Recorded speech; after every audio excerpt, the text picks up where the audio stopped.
Hi everybody, welcome back. Today's a one-story video, full story with complete closure. Guy's wife stands up at her own birthday party and tells 30 people she wants a divorce. Her friends cheer. He stays dead calm, says, okay, I'll file Monday. She thinks he's bluffing. He's not. Timestamps below if you want to skip around. Let's get into it. My wife announced she wanted a divorce at her own birthday party, while her friends cheered her on. I said, okay, I'll file Monday. She didn't think I was serious, until I was. All right, Reddit, strap in because this one still feels surreal even months later. My wife told a rooftop full of people she wanted a divorce from me like it was the funniest thing she'd ever said. Her friends clapped. She laughed. I agreed. And somehow I'm the bad guy. Let me take you through it. It happened under string lights on a rented rooftop in downtown Austin. The skyline was glowing behind us, music was playing, 30-something people were mingling with plates of catered food, and my wife Jenna raised her glass in front of everyone and said we should just get divorced already. She leaned into her friend Brooke, giggling like she'd just delivered the punchline of the century. Maybe for my birthday, she said. You can give me freedom papers. The group around her laughed. Someone actually whistled. I felt every single pair of eyes in that circle slide toward me, like I was the punchline they'd all been waiting for. I kept my voice level. Is that what you want, Jenna? She rolled her eyes dramatically. Relax. It's called humor. Don't be so sensitive. I'm not, I said. You said divorce. Brooke, who I swear was put on this earth specifically to instigate, smirked at me from behind her glass. Come on, Nate. We all know Jenna deserves an upgrade. The laughter got sharper, louder. I looked at my wife. 5 years married, 10 years together total. This was the same woman who once cried in my arms over student loans and burnt casseroles when we were still in our tiny apartment. Now she was grinning at me like I was part of the evening's entertainment. Say it clearly, I told her. Was that a joke or are you asking for one? She tilted her head, soaking in the spotlight. Maybe I'm just tired of being married to someone so predictable. That word landed harder than any of the laughter. Predictable. I nodded once. Calm. Measured. Okay then. I'll get the papers ready. Silence. Not the playful kind. The kind that tightens a room like someone sucked all the oxygen out. Brooke's smile twitched. Megan blinked. Someone coughed near the food table. Jenna's expression faltered for half a second before she recovered with a forced grin. Oh, please. You wouldn't survive without me. I held her gaze. Try me. She stepped closer, dropping her voice just slightly. But not enough. Don't embarrass yourself. You think anyone here believes you'd actually leave? I shrugged. You brought it up. I'm just agreeing. The wind picked up across the rooftop, tugging at napkins and loose hair. The birthday playlist kept playing, upbeat and awkwardly cheerful against the tension. Jenna laughed again, louder this time. Desperate sounding. God, he's so dramatic. This is why I can't take you anywhere. I didn't flinch. And this is why I won't be taken anywhere anymore. That did it. Nobody was laughing. Now let me give you some context here because you deserve it. I wasn't some reckless guy looking for an exit. I was a 34-year-old project manager for an architectural firm here in Austin. Up at 6, gym 3 times a week, mortgage paid on time, grill cleaned every Sunday. We lived in a modern 2-story in Round Rock, with gray walls Jenna picked and furniture I assembled. Not flashy, not exciting, but the kind of stable that people usually appreciate until they decide it's boring. Jenna and I met through mutual friends at a crawfish boil, back when we were both 24. She was sharp, funny, had this confidence that pulled you in. We moved in together after a year, got married after 3, bought the house 6 months later. Somewhere around year 7 or 8, though, things shifted. She got promoted, started running with a different crowd, and I became less of a partner and more of a supporting character in her social life. She leaned in one last time, voice sharp. You're overreacting. It was a joke. Jokes are funny, I replied. Explain this one. Her cheeks flushed. God, you're exhausting. No, I said quietly. I'm done being exhausted. The skyline shimmered behind her, but the warmth of the night was completely gone. What started as a birthday toast had turned into a public autopsy of our marriage. She wanted control back. I could see it in the way her jaw tightened. "You always do this," she snapped. "You ruin the mood." I shook my head slowly. "No, Jenna, you did." Another stretch of silence. Thick, uncomfortable, real. And as I stood there watching her search for another line to save face, I realized something colder than the night air. This wasn't the first time she disrespected me. It was just the first time I stopped laughing along. Pause for a second. I love how Nate handled this. Most guys would have lost it right there. Yelled, stormed off, given her the big emotional reaction she could spin into a story about how dramatic he is. He gave her nothing. Just calm, direct, and final. That is emotional intelligence at its finest. She wasn't joking, by the way. She was testing how much disrespect he'd swallow in public. And for the first time, he didn't swallow it. "Okay then, I'll get the papers ready." 6 words. Changed everything.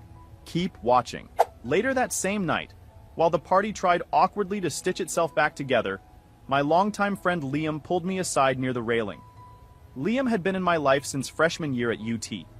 Former linebacker, now running a small real estate firm in Cedar Park. Built like a refrigerator. Loyal like a Labrador. The kind of friend who shows up without being asked and never makes it weird.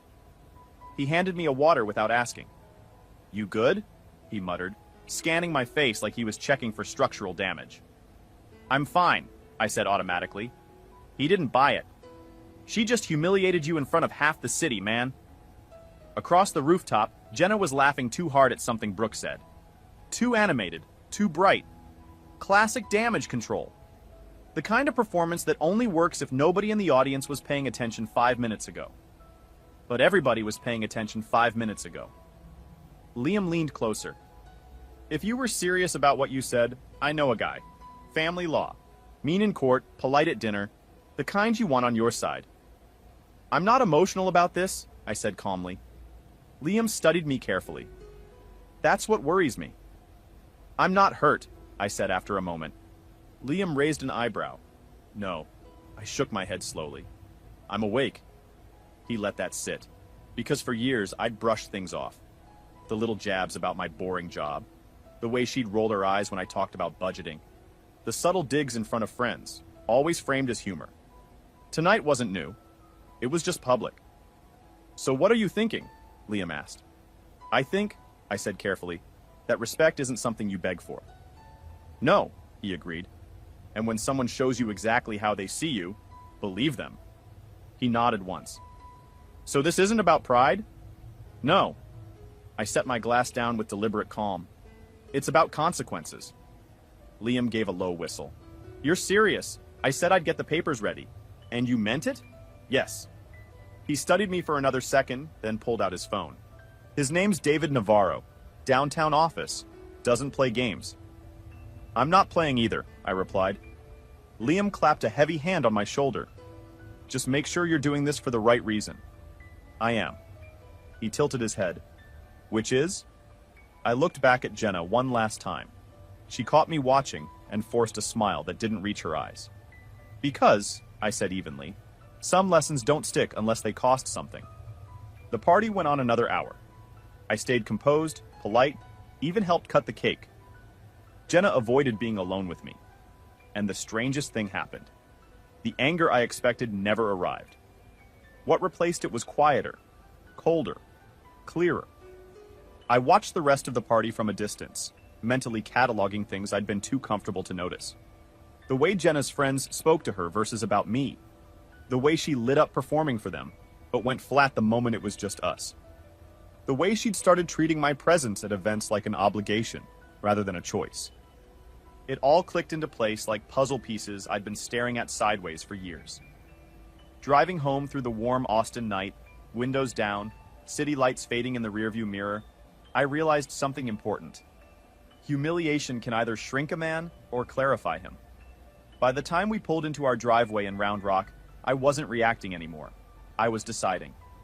The next morning, sunlight spilled across our gray-toned kitchen as Jenna stood barefoot by the island and finally asked if I had meant what I said. I was already dressed. Pressed navy shirt, sleeves buttoned, coffee poured black, routine steady. She hovered near the sink, arms folded loosely. She hadn't slept much. I could tell because her mascara was gone, but the tension under her eyes remained. So, she began lightly, opening the fridge and closing it again without taking anything out. About last night. I took a sip of coffee. What about it? She forced a small laugh. You don't actually think we're getting divorced? It wasn't a question. It was an attempt to shrink the moment back down to something manageable. I set my mug down carefully. I told you I'd get the papers ready. She leaned against the counter, shaking her head like I'd just misread a weather forecast. Nate, it was a party. People joke. You took it too seriously. I didn't take it, I replied calmly. You gave it. Her jaw tightened. Oh my God. Are we still doing this? Yes. The word landed flat and solid between us. She stared at me for a long second and scoffed. Okay, sure. So what, you Googled divorce attorneys at midnight? I made a call. Her smile flickered. An attorney? She blinked. Already? Yes. The refrigerator hummed behind her. Outside, a neighbor's garage door rattled open. Normal morning sounds. Ordinary life continuing without ceremony. She let out another small laugh, thinner this time. You're bluffing. I didn't respond immediately. Instead, I checked my watch. The consultation is Monday at 9.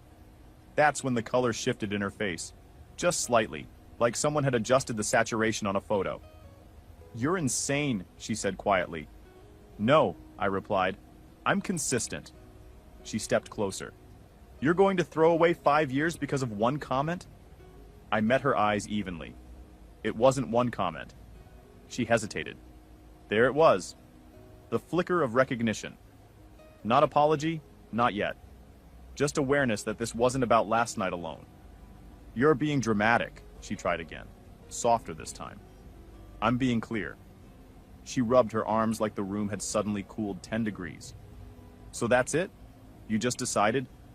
You decided first, I said gently. You just didn't expect me to agree. Silence stretched across the kitchen island. She searched my face for something. Anger, desperation, doubt, anything she could push against. But I wasn't pushing anymore. I didn't mean it, she said, quieter now. I believe you, I answered. That caught her off guard. You do? Yes. Relief flashed across her face too soon. But meaning it isn't the point. Her expression hardened. Then what is? Respect. The word sat there like a weight between us. She crossed her arms again, but this time it wasn't defensive. It was protective. You're overreacting. I picked up my briefcase. If you think that, then you won't be worried. Her eyes narrowed slightly. I'm not. I paused at the doorway. Good. Then Monday won't surprise you. I walked out without slamming the door. As I backed out of the driveway, I saw her through the kitchen window, still standing there, not crying, not furious, just unsettled. And for the first time in a long time, I wasn't trying to soothe that feeling for her. That evening, instead of going straight home, I parked near Lady Bird Lake and walked the trail alone. The Austin skyline glowed against the dark water. The air smelled faintly of cedar and damp earth. The pattern had been building for years. I just hadn't wanted to see it. Jenna teasing me in front of her coworkers about my safe little spreadsheets. Jenna correcting me mid-sentence at dinner parties. Jenna making decisions about our finances and weekends, and informing me after like I was an employee getting a memo. I'd always brushed it off. Told myself she was just strong-willed, just social, just joking. But respect isn't loud. It's quiet and consistent. And mine had been chipped away in small, polished pieces for years. When I finally drove downtown to meet David Navarro on Monday, I wasn't shaking. I wasn't furious. I was focused. His office sat on the 5th floor of a limestone building near Congress Avenue. Dark wood desk, floor-to-ceiling windows facing the Capitol Dome. You understand, he began. After reviewing the basics, divorce is not a reactionary tool. Once filed, it changes everything. I know. He studied me carefully. 5 years married, joint property, no children. On paper, this is straightforward. He closed the folder. Let me ask you something directly, Nate. Is this salvageable? I asked her for clarity, I said. She gave me performance. He nodded and slid a preliminary document toward me. If we proceed, we do it clean. Fair division. No theatrics. Because I'm not trying to win. I'm trying to leave intact. Hold on a minute, let me jump in. For anyone listening, this is me, not Nate talking. I want to point something out. That line, "I didn't take it, you gave it," that's the line of a man who's already done. He's not negotiating. He's not trying to save anything. He's informing her. And the smartest thing he does here is he doesn't argue. He lets her talk herself into a corner while he just states facts. That's how you handle someone who's used to controlling the conversation. You don't fight. You just stop participating. Now the actual papers come out. This part is good. A week later, in the quiet of our living room, with the late afternoon sun stretching across the hardwood floors, I placed the divorce documents on the coffee table and asked Jenna to sign. She was curled on the couch scrolling through her phone when I walked in. The TV was on but muted. Some reality show paused mid-drama. The house smelled like that lavender candle she always kept burning. And for a brief moment, everything looked so normal, you could almost forget what had brought us here. Almost. "What's that?" she asked without looking up. I set the envelope down carefully. "The papers." She blinked, slowly lowered the phone. "You're still on this?" I took a seat across from her. "Yes." She gave a short, nervous laugh. "Nate, it's been a week. You made your point. I wasn't making a point." Her eyes flicked to the envelope like it might explode. "You actually filed?" "I started the process," I corrected. "This is a fair division. 50-50. The house can be sold or you can buy me out. Your choice." She stared at me, searching for the catch. "You're serious. I've been serious." Her face drained of color just slightly. "This is insane." "No," I said calmly. "It's structured." She grabbed the documents with shaky fingers and flipped through the pages. Her breathing changed, shallower now. "You talked to a lawyer. You actually sat there and talked about our marriage like it was a contract." "It is a contract." Her head snapped up. "Don't reduce it like that. You did that on the rooftop." The room went still. She swallowed hard. "I didn't mean it." "I know." She slammed the papers down on the table. "Then why are we here?" "Because you said it easily." Her voice sharpened. "Brooke and Megan were joking around. They were hyping me up. It got out of hand." "So it's their fault?" "No, I'm just saying." She stood up abruptly and started pacing. "You know how they are. It was stupid. I was stupid."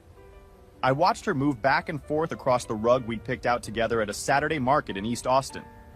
She looked smaller now. Not socially polished, not confident. Just unsettled. The version of Jenna who had raised that glass on the rooftop was gone. This was the version that realized consequences aren't theoretical. "You let them talk about me like that," I said quietly. "You laughed. You didn't correct them. You didn't pull me aside. You performed." Her steps slowed. "Yes, it was a party. And I was your husband. The one who drives you home. The one who pays the mortgage on time. The one you apparently needed freedom papers from." That landed harder than anything else I'd said all week. She pressed her fingers to her temples. "Why are you acting like I betrayed you?" I didn't raise my voice. "Because you did." Silence expanded between us. Her eyes glossed slightly. Not tears. Just frustration building without direction. "You're blowing this up over pride," she said. I leaned back in my chair. If it were pride, I'd be yelling. She looked at me then. Really looked. And I think that's when she understood something had shifted beyond repair. "You don't even seem angry," she said quietly. "I'm not." "Then what are you?" "Finished." The word didn't echo. It didn't slam. It simply existed. She sank back onto the couch. 5 years, Nate. I remember. You're just walking away? I'm walking forward. Her mouth opened, then closed. She picked up the papers again, scanning the terms. "You're not trying to take anything from me," she muttered. "No." "You're not punishing me?" "No." "Then what is this?" "Clarity." She shook her head slowly, disbelief mixing with fear. "You can't just detach like this." I stood, smoothing the sleeve of my shirt. I didn't detach. I decided. She looked down at the signature line. Her hand hovered over it but didn't move. You're really not coming back from this, are you? She asked, voice softer now. I paused at the doorway. No, I said gently. I'm not. And for the first time since that rooftop night, she wasn't trying to win the room. She was trying to understand how she'd lost it. Wait, let me pause here. For the listeners, this is me again jumping in. I want to explain why this scene is so powerful. She threw every tool in the book at him. The tears, blaming her friends, the guilt trip, calling it pride, and he had an answer for every single one without raising his voice once. If it were pride, I'd be yelling. That line alone should be framed on a wall. Here's what she can't handle. He's not angry. Angry she could work with. Finished? There's nothing to grab onto. Brilliant move. Now her friends show up, and honestly, this is my favorite part. The next morning I was standing on the front porch with a mug of black coffee when Brooke and Megan walked up the driveway wearing smiles that didn't reach their eyes. It was barely 9. The Texas sun was already warm. The neighborhood quiet except for a lawnmower humming somewhere down the street. I saw them before they reached the steps. Brooke waved first. Hey Nate, Megan followed with a tight grin. We just wanted to talk. I didn't invite them in. What about? I asked calmly. They exchanged a quick glance, the kind people share when they've rehearsed something in the car. About the party, Brooke said. Things got blown out of proportion. I took a slow sip of coffee. Did they? Megan nodded quickly. Jenna was joking. We were all joking. You know how birthdays get. I do, I replied. Usually cake is involved, not legal threats. Their smiles twitched. Brooke shifted her weight. Look, we feel bad. We never meant for it to go that far. Go where? I asked evenly. To this whole divorce thing, Megan said, lowering her voice like the word might stain the air. I leaned against the porch railing. You think this is about one night? They hesitated. Well, Brooke began carefully. Jenna said you're overreacting. I almost laughed. She would. Megan crossed her arms, her tone sharpening just slightly. You know she loves you. Interesting, I said. She didn't mention that on the microphone. Brooke let out a strained chuckle. Okay, that was too much. We admit it, but it was playful. I looked at both of them. The curated hair, the activewear outfits, the confidence built on commentary. Playful for who? I asked. Megan tried a different angle. Jenna's been stressed, work stuff. You know how she vents. We hype her up sometimes. So you hyped her into disrespecting her husband? That's not fair, Brooke snapped. No, I agreed calmly. It's accurate. The breeze picked up, rustling the oak tree in the yard. For a moment, none of us spoke. Then Megan sighed dramatically. You're really going through with this? Yes. Over pride? I tilted my head. You all seem very invested in calling it pride. Brooke's patience cracked first. You embarrassed her. I actually laughed at that. Short, dry, real. I embarrassed her? She was just trying to be funny, Megan insisted, and I was just agreeing. They didn't like that one. Brooke stepped closer to the porch. You don't have to destroy your marriage because of one stupid joke. I set the mug down on the railing. You know what's interesting? I said calmly. I understand now why all 3 of you are still single. That landed like a brick. Megan's smile vanished. Brooke's jaw tightened. What's that supposed to mean? Megan demanded. It means, I said evenly, you treat relationships like performance art. Whoever gets the loudest laugh wins. That's ridiculous, Brooke snapped. Is it? Megan scoffed. Jenna deserves someone who can handle her. I nodded slowly. Maybe she does. The silence that followed wasn't friendly. Brooke grabbed Megan's arm. This is pointless. Megan shot me one last look. Don't come crying when you realize what you lost. I picked up my coffee again. I won't. They turned sharply and marched back down the driveway, whispering furiously to each other. I watched them get into Brooke's white SUV and pull out a little too fast. The neighborhood returned to quiet. I stood there for another minute, letting the caffeine settle. It was almost impressive how quickly they tried to reframe humiliation as humor, disrespect as misunderstanding. But the truth doesn't need volume. It just needs consistency. A few days later, I was sitting at my kitchen island scrolling through my phone when I realized Jenna had decided to take the performance online. It started subtle. A quote posted to her Instagram story. "Sometimes you outgrow people who can't grow with you." Followed by a selfie captioned, "Freedom looks good on me." Then, Megan shared a meme. Two women clinking glasses with the caption, "When you finally drop the dead weight."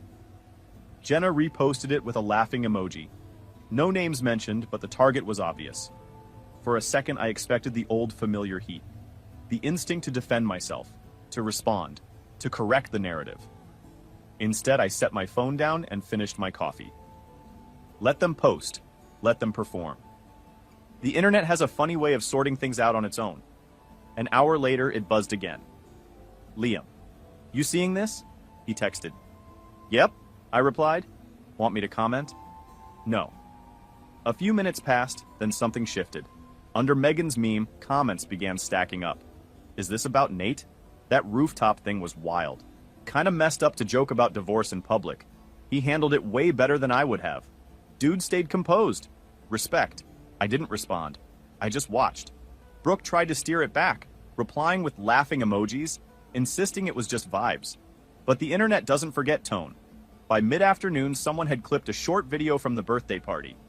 The moment Jenna had raised her glass and laughed about divorcing me. You could hear my voice clearly in the background. Calm, steady. "Okay then, I'll get the papers ready." The clip spread faster than I expected. Group chats lit up. Old college friends texted. Even a coworker stopped by my office and said quietly, "Man, that was rough." What surprised me wasn't the attention. It was the defense. People weren't mocking me. They were questioning her. Comment after comment. By evening, the tone online had flipped completely. Megan deleted the meme. Brooke turned off comments. Jenna went silent. But silence online is louder than noise. That's when the real tension began. Mutual friends started choosing sides. Invitations adjusted. Group chats splintered. My phone kept buzzing. I didn't post a single thing. Around 9 that night, Jenna walked into the living room, her face tight. "Did you send that video to people?" she demanded. I looked up from my laptop. "No. Don't lie to me." "I didn't. I haven't posted a single thing since this started." She crossed her arms. "This is getting out of hand." "You started it online," I said calmly. I was venting. "So was I. On a rooftop. People are attacking me." "No," I said. "They're reacting. There's a difference. Brooke's furious. Megan's getting messages. This is humiliating." I held her gaze. "Now you understand the word." That stopped her cold. She looked like she might argue again, but something in my expression must have warned her off. "This isn't what I wanted," she muttered. I nodded once. "I know." "Okay, hold on, me again. Let me point something out for you guys." He didn't post a single thing. Not one comment, not one story, not one vague quote. She went online and tried to control the narrative, and the internet flipped it on her without Nate lifting a finger. That's what happens when you stay quiet and let someone else's actions speak for themselves.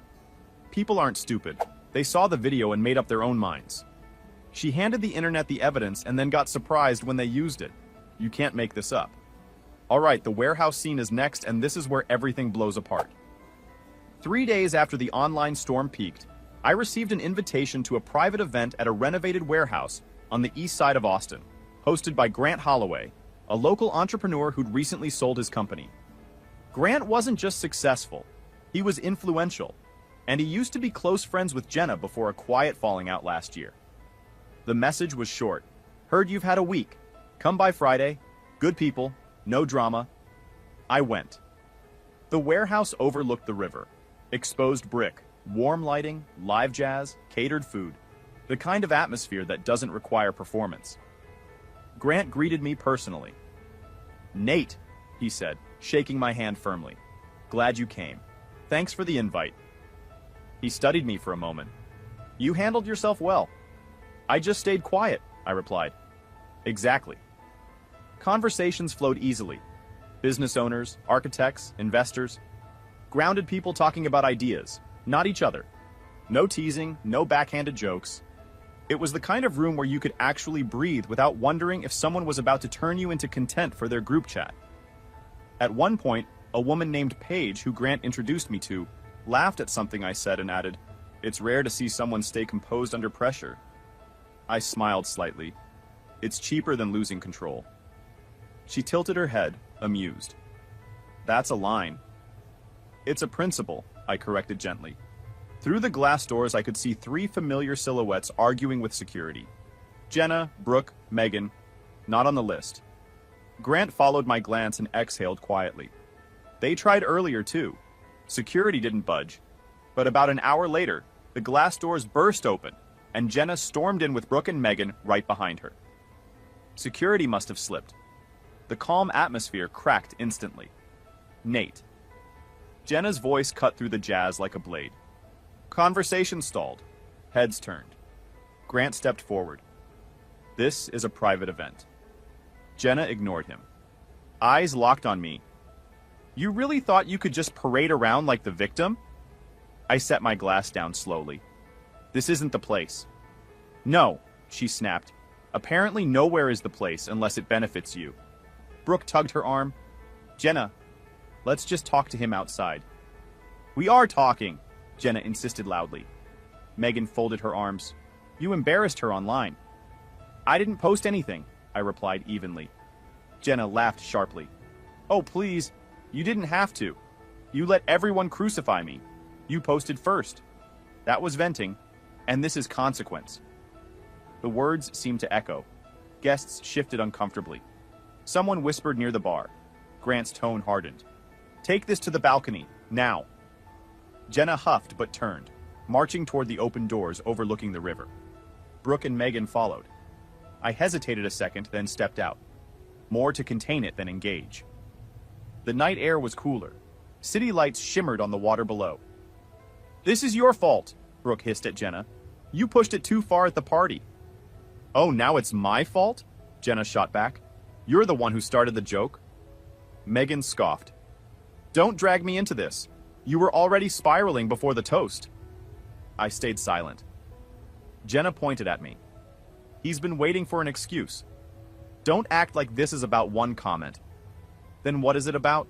I asked calmly. She opened her mouth, but Brooke cut in. It's about you not being enough for her anymore. Megan's head snapped toward Brooke. Stop! Jenna glared at them both. Shut up! But the cracks were widening. Brooke threw her hands up. You were the one texting me about that guy from the conference.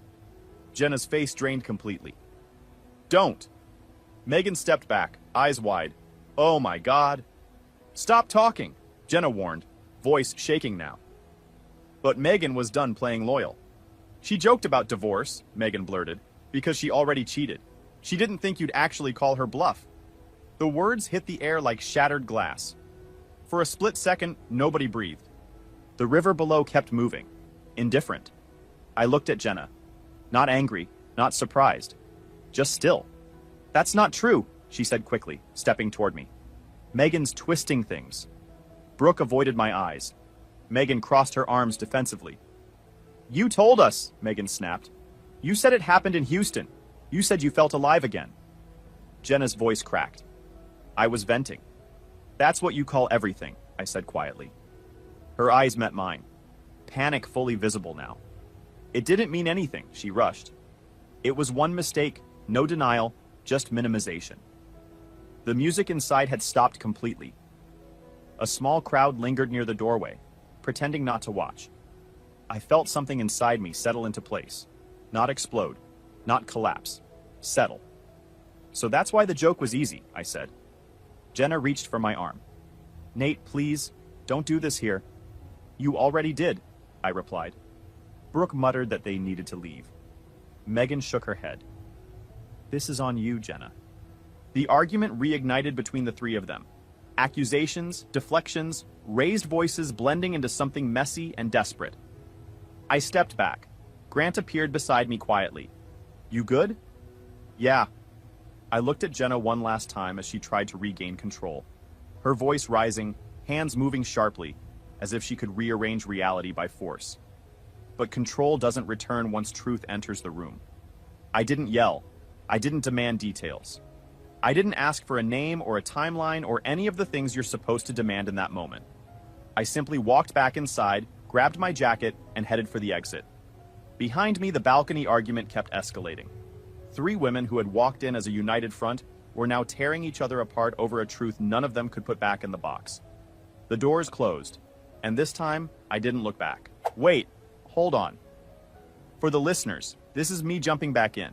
Her own best friend just exposed her. At an event she crashed uninvited. And Nate's response to finding out his wife cheated? 9 words. So that's why the joke was easy. Think about that. He didn't scream, didn't demand details. He just connected the dots out loud and walked away. That is a level of self-control that most people will never reach. She gambled the whole marriage on him being too predictable to fight back. And she lost everything. Let's finish this. Final update. 2 weeks later, I walked out of the Travis County Courthouse with a signed settlement in my hand, and no desire to look back. Jenna hadn't contested much. After the balcony scene, the evidence, the public fallout, the admission, it had drained the fight out of her strategy. Her attorney tried to push for a larger share of the house equity, arguing she'd contributed to the household in non-financial ways. My attorney responded with a documented timeline of events, and the judge didn't need much convincing after that. The division stayed clean, 50-50. No theatrics, no revenge clauses, just finality. The whole thing took less than an hour. 10 years together, 5 years married, wrapped up before lunch. Liam met me on the courthouse steps. "You good?" he asked. Same tone as the rooftop night, but different weight now. "I'm steady," I said. He nodded approvingly. "You handled this like a surgeon." I thought about it. More like a contractor. Remove what's unstable before it collapses. He laughed quietly. People noticed. He wasn't wrong. Over the next few days, messages came in. Not gossip, not curiosity. Respect. Even acquaintances who'd stayed neutral during the social media chaos reached out. "You kept it classy. Didn't see you badmouth her once?" That takes control. A guy from my gym who I'd barely spoken to beyond head nods sent me a text that just said, "Heard what happened. King move." That one actually made me laugh. Meanwhile, Brooke stopped posting and deleted half her stories. Invitations Jenna used to receive quietly stopped arriving. I heard through the Austin grapevine that the 3 of them had turned on each other after the balcony explosion. Apparently, Brooke blamed Megan for running her mouth, and Megan blamed Brooke for encouraging Jenna's behavior in the first place. Jenna blamed both of them. Blame travels faster than loyalty. I didn't engage. I didn't need to. The house felt different when I returned that evening. Half the closet empty. Her framed photos gone from the hallway. The lavender candle replaced by nothing. Silence filled the rooms. But it wasn't heavy anymore. It was honest.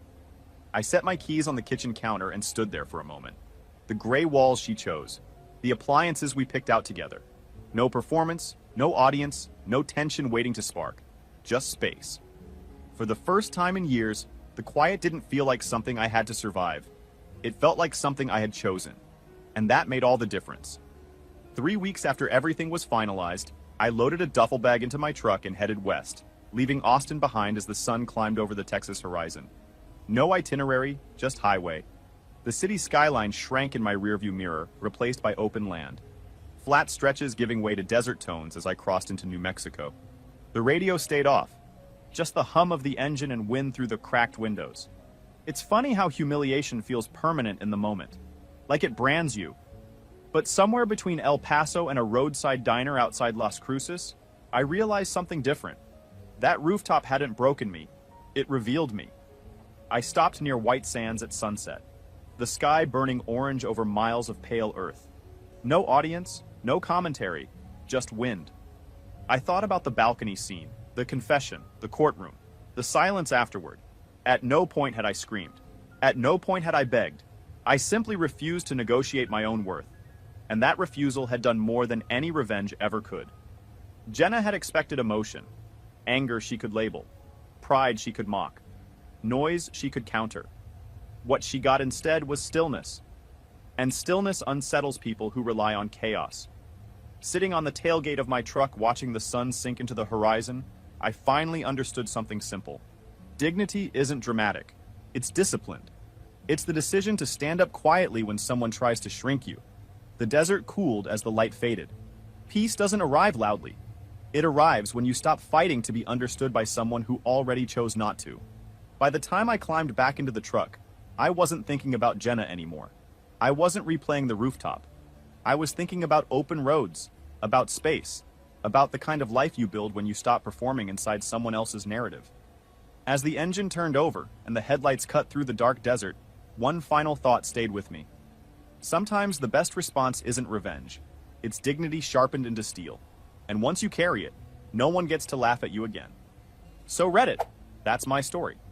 I still think about that night on the balcony. About Megan being the one who finally said the truth out loud, even though it blew up her own friendship in the process. And I honestly wonder whether she did the right thing by exposing Jenna's cheating when everything was already falling apart. Or should she have kept quiet? Have you ever seen someone make a choice like that in the middle of chaos? Tell me what you think. And that's where the story ends, folks. Jenna's biggest mistake was assuming that patience equals weakness. She confused his calm with compliance. Thought the guy who cleans the grill every Sunday would never actually leave. By the time she realized the difference, a judge was already stamping paperwork. And her friends? Turned on each other the second things got real. If you're ever in a spot like this, learn from Nate. Don't react, just decide. And be consistent. Like, subscribe, I'll see you in the next one.